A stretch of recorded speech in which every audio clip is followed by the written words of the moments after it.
پہلا مراقبہ صغیرہ اور کبیرہ گناہوں کی معافی کا۔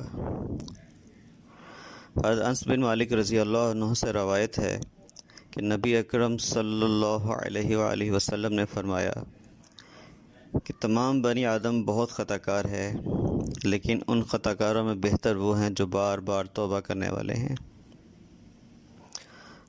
اور ایک اور روایت میں آپ وسلم کا ارشاد ہے، التائب من الذنب کمن لا ذنب لہ، گناہوں سے توبہ کرنے والا ایسا ہے جیسے اس نے کبھی گناہ کیا ہی نہیں۔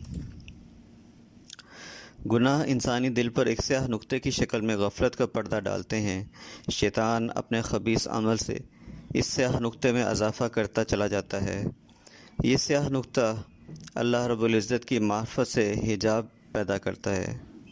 جب تک یہ سیاہ پردہ سینے پر موجود رہتا ہے، انسانی قلب اپنے اصل کام یعنی معرفت الہی سے بے بہرا اور غافل رہتا ہے۔ عقل سے قلب کا کام نہیں لیا جا سکتا۔ عقل کا دائرہ کار الگ ہے اور قلب کا دائرہ کار الگ ہے۔ اللہ تعالیٰ کو پہچاننا اور عالم الغیب پر یقین لانا قلب سلیم ہی کا کام ہے۔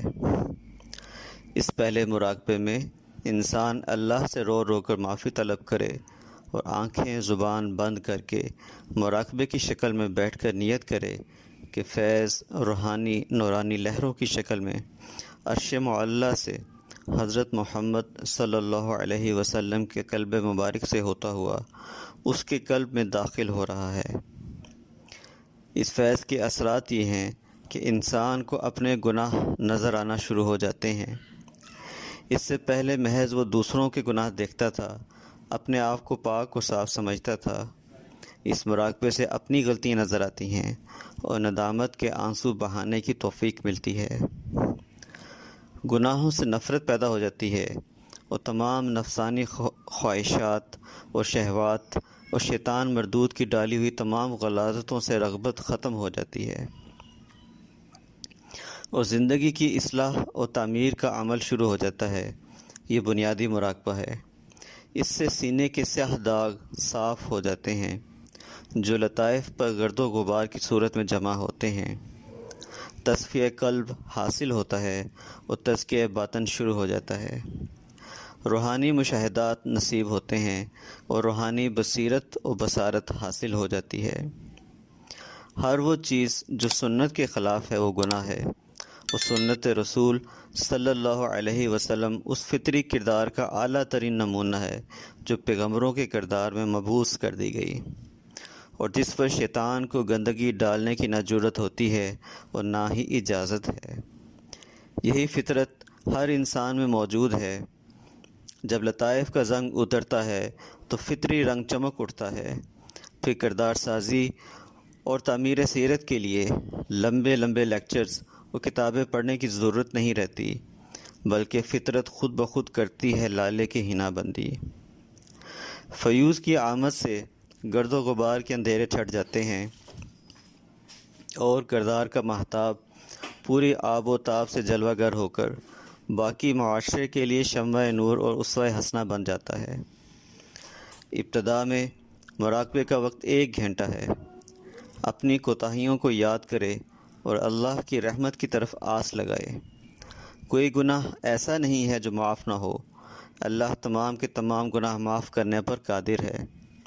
جیسا کہ ارشاد فرمایا، لا تقنطوا من رحمت اللہ، میری رحمت سے نا امید مت ہو۔ صرف مانگنے اور رونے کی ضرورت ہے۔ ہو سکے تو کسی تنہائی جنگل یا ویرانے میں مراقبہ کرے، وہاں کا ذرہ ذرہ اور پتہ پتہ اس کے لیے دعا کرے گا۔ اس مراقبے کے مشاہدات بھی عجیب ہیں۔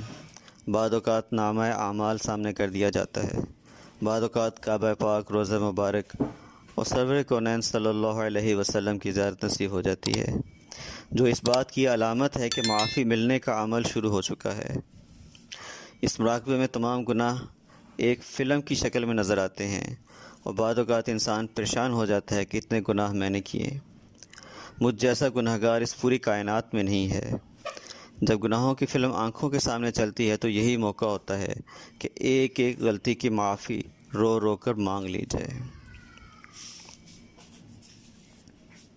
اس مراقبے کا جو مرکز فیض ہے وہ انسان کا دل ہے، لطیف قلب ہے، اور اس کا فیض ٹھنڈک کی شکل میں آپ کو اپنے دل یا لطیف قلب پر محسوس ہوگا۔ آنکھوں سے آنسو جاری ہوں گے اور رکت طاری ہوگی۔ مراقبے سے پہلے اللہ سے بار بار پہلے رو رو کر مانگا جائے کہ یا اللہ مجھے اس گناہوں کی معافی والا فیض عطا فرما، اس کے بعد پھر مراقبہ کیا جائے۔ جزاک اللہ۔